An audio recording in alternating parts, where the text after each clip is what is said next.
એકવાર બનાવી અઠવાડિયા સુધી ખવાય, સાથે ઈનો કે સોડા વગર ફૂલેલા ફૂલેલા ક્રિસ્પી મકાઈના વડા. મકાઈના વડા સાતમ હોય કે સફર કરવાના હોય ત્યારે બનાવવામાં આવે છે, કે પછી તમે જો રૂટીન તમારું બિઝી રહેતું હોય તો તમે એકવાર બનાવી અને અઠવાડિયા સુધી ખાઈ શકો એવા ટેસ્ટી આ વડા દહીં સાથે, ચટણી સાથે કે ચા સાથે ખાવાની તો બહુ જ મજા પડશે. અને એકદમ પરફેક્ટ એવા આપણે બનાવીશું કે ઈનો કે સોડા તમે નહીં વાપરો તો પણ ફૂલી અને પરફેક્ટ એવા આ વડા તમારા બનશે. હેલો ફ્રેન્ડ્સ, તમારું સ્વાગત છે મારા કિચનમાં. આજે આપણે બનાવીશું ઈનો કે સોડા વાપર્યા વગર ઇન્સ્ટન્ટ ફૂલેલા ફૂલેલા મકાઈના વડા. જો તમને મારી રેસિપીઓ ગમતી હોય અને હજુ સુધી ચેનલને સબસ્ક્રાઈબ ન કર્યું હોય તો સબસ્ક્રાઈબ કરજો અને બાજુમાં આપેલી ઘંટી દબાવજો એટલે નવી નવી રેસિપીના નોટિફિકેશન આવે. તો સૌથી પહેલાં વડાનો લોટ બાંધીશું. એના માટે એક બોલમાં આપણે અડધો કપ થીક અને હલકું થોડું ખાટું હોય એવું દહીં લેવાનું છે. એમાં 1 ટીસ્પૂન જેટલો આપણે અજમો, સાથે 3થી 4 ટેબલ સ્પૂન જેટલા તલ. વધારે લ્યો તો પણ તલ છે એનો સ્વાદ પણ વધારે સારો આવશે અને દેખાવ પણ બહુ સારો એવો લાગશે.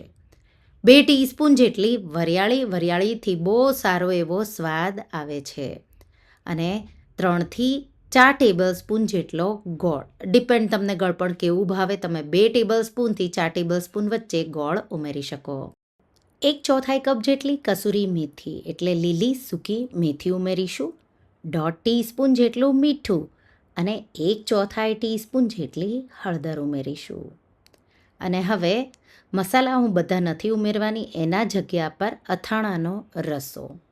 તો જે ખાટું અથાણું હોય એનો રસો મેં લીધો છે. તો ઓલરેડી આખા વર્ષ માટે મેં બનાવ્યું છે. એમાંથી હું 1/2 ટેબલ સ્પૂન તો એનો જે મસાલો હોય, કેરીના ટુકડા કાઢવાના અને રસો હોય એ જ ઉમેરવાનો છે.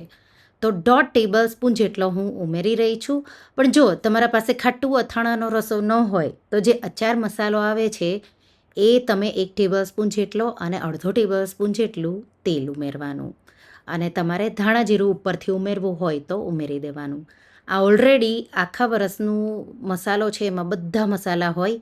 હિંગ, હળદર, લાલ મરચું, ધાણા જીરું સાથે બધા કુરિયા પણ હોય, એટલા માટે મેં ઉપરથી મસાલા નથી ઉમેર્યા. 1/2 ટેબલ સ્પૂન જેટલો અથાણાનો રસો ઉમેરી અને 1/4 કપથી 1/3 કપ જેટલા લીલા ધાણા ઉમેરી બધું એકદમ એકસરખું મિક્સ કરી દઈશું અને 5 મિનિટ જેવું રેસ્ટ થવા દઈશું. એટલે બધા મસાલા એકસરખા મિક્સ થઈ જશે.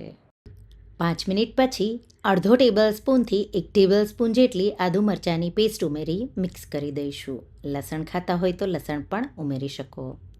હવે 1 કપ મકાઈનો લોટ. તો તમને ઇઝીલી રેડીમેડ મળે એ પણ લઈ શકો, નહીં તો ફ્રેશ દળાવેલો પણ લઈ શકો. 2થી 3 ટેબલ સ્પૂન જેટલો ઘઉંનો લોટ અને 2 ટેબલ સ્પૂન જેટલો રવો એટલે કે સોજી ઉમેરીશું અને પછી બધું મિક્સ કરીશું. એનાથી એકદમ ક્રિસ્પી એવા વડા થશે. આ રીતે એકદમ સારી રીતે મિક્સ કરી દેવાનું છે અને પછી જરૂર લાગે તો હલકું ગરમ પાણીથી તમારે સોફ્ટ એવો લોટ બાંધવાનો છે. તો અહીંયા મેં અડધો કપ જેટલું હલકું ગરમ પાણી લઈ અને લોટ બાંધ્યો છે. તો 1/4 કપથી અડધો કપ વચ્ચે તમને પાણીની જરૂર પડશે. એકદમ એકસરખું મસળી અને આ રીતે લોટ મેં બાંધી લીધો. હલકો મેં થોડો સ્ટીફ રાખ્યો છે. આપણે એને રેસ્ટ થવા દઈશું તો સોફ્ટ પણ થશે. હવે ઢાંકી 30 મિનિટ જેવું હું એને રેસ્ટ થવા દઈશ અને 30 મિનિટ પછી આ રીતે તમે ચેક કરશો તો લોટ આ રીતે થોડો સોફ્ટ થશે. હલકો પાણીવાળો હાથ કરી અને તમારે આ રીતે મિશ્રણને આ રીતે એક લુઓ કરી લેવાનો છે. સૂકો અહીંયા મકાઈનો લોટ છાંટવાનો છે અને લુઓ મૂકી અને પછી તમારે એને વણવાનું છે. અહીંયા મકાઈમાં બહુ ગ્લુટન ન હોય તો ક્રેક્સ બહુ આવશે. આ રીતે સૂકો લોટ મકાઈનો છાંટી પછી હથેળી અને આંગળીઓના મદદથી તમારે ફેલાવી દેવાનું અને પછી વેલણના મદદથી હળવા હાથે તો મીડિયમ થીક રહે એ રીતે તમારે એને વણી લેવાનું છે. પછી આ રીતે તમારે કોઈ ઢાંકણ લેવાનું. મોટા બનાવવા હોય તો મોટું કોઈ બોટલનું ઢાંકણ કે પછી આ રીતે મોલ્ડ આવે બિસ્કિટના એ પણ લઈ શકો. તો મેં નાનું મોલ્ડ લીધું છે. નાના નાના બાઇટિંગ સાઇઝના આ રીતે વડા બનશે અને આ રીતે મોલ્ડના મદદથી વડા આ રીતે શેપ આપી અને કટ કરી સેપરેટ આ રીતે આપણે કરી લઈશું. વધારાનો લોટ છે એ આ રીતે તમારે લઈ લેવાનો અને બધા વડા આ રીતે સેપરેટ કરી લેવાના અને એને એક પ્લેટમાં રેડી કરી લઈશું. એ જ રીતે બીજા વડા આ રીતે વણીશું અને પછી તમારે એને કટ કરી રેડી કરી લેવાના છે અને સાથે સાથે આપણે એને તળતા પણ જઈશું. તો બહુ સિમ્પલ એવું છે પણ ખૂબ જ ઇઝી, સાથે એટલા ટેસ્ટી ખાવામાં લાગશે તમને કે તમે જેટલા બનાવશો એટલા ઓછા જ પડશે. આ રીતે બચેલો લોટ છે એ પાછો તમારે મસળી અને એમાંથી વડા કટ કરવાના છે. હવે આ રીતે મકાઈનો લોટ આપણે થોડો પાછો વધારે રાખ્યો હોય એ તેલમાં ન જાય એટલા માટે જ્યારે વડા તમે તળો તો પાછળના ભાગે પાણી લગાડવાનું.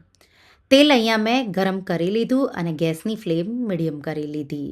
એક એક વડાને હળવો પાણીવાળો હાથ કે પાણીવાળા આંગળીઓથી આ રીતે ફેરવી દેવાનું એટલે પાછળનો ભાગ આ રીતે ભીનો થઈ જશે અને એકદમ પરફેક્ટ એવા ફૂલશે પણ અને સાથે લોટ છે એ ડ્રાય લોટ છે એ તેલમાં પણ નહીં જાય. તો એક સાઈડથી મેં એને 2 મિનિટ જેવા તળ્યા. હવે એને ફ્લિપ કરીશું. તો આ રીતે તમે જોઈ શકો છો વડા છે એ ફૂલવા પણ લાગ્યા છે. આ રીતે બીજી સાઈડથી પણ 2 મિનિટ જેવા ટોટલ મેં 5 મિનિટ જેવા તળ્યા. 5 મિનિટ પછી ગોલ્ડન જેવો આવો કલર આવી જાય અને ક્રિસ્પી થઈ જાય એટલે વડાને તમારે કિચન પેપર પર કાઢી લેવાના. એ જ રીતે આપણે બીજા બધા વડા પણ તળીને રેડી કરી લઈશું. એકદમ નાના નાના પણ ફૂલેલા ફૂલેલા ક્રિસ્પી એવા વડા તૈયાર છે. અમુક વડા કદાચ તમે કસૂરી મેથી કે લીલા ધાણાના લીધે થઈને નથી ફૂલતા પણ ખાવામાં એ પણ બહુ જ સ્વાદિષ્ટ એવા લાગે છે. તો જો તમે ક્યારે આ રીતે મકાઈના વડા ટ્રાય ન કર્યા હોય તો એકવાર ટ્રાય કરજો.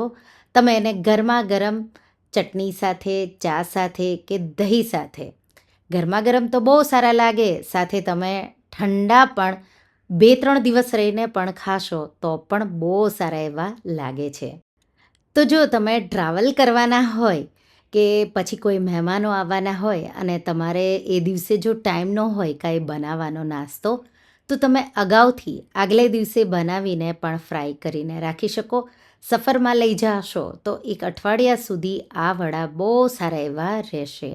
ઠંડા ખાશો તો પણ તમને ભાવશે, ગરમ ગરમ ખાશો તો પણ તમને બહુ જ ભાવશે. આ રીતે ફૂલેલા ફૂલેલા બહારથી ક્રિસ્પી એવા મકાઈના વડા તૈયાર છે. તો એકવાર તમે જરૂરથી બનાવજો અને મને કહેજો કેવા લાગ્યા. તો તમને આ રેસીપી કેવી લાગી મને કમેન્ટમાં જરૂરથી જણાવજો. અને હા, જો તમને આ રેસીપી ગમી હોય તો વિડીયોને લાઈક કરજો, શેર કરજો અને મારા ચેનલને સબસ્ક્રાઈબ કરજો. અને આવી જ નવી રેસીપીઓ માટે તમે બેલ આઇકોન બટનને પ્રેસ કરજો. Thank you for watching.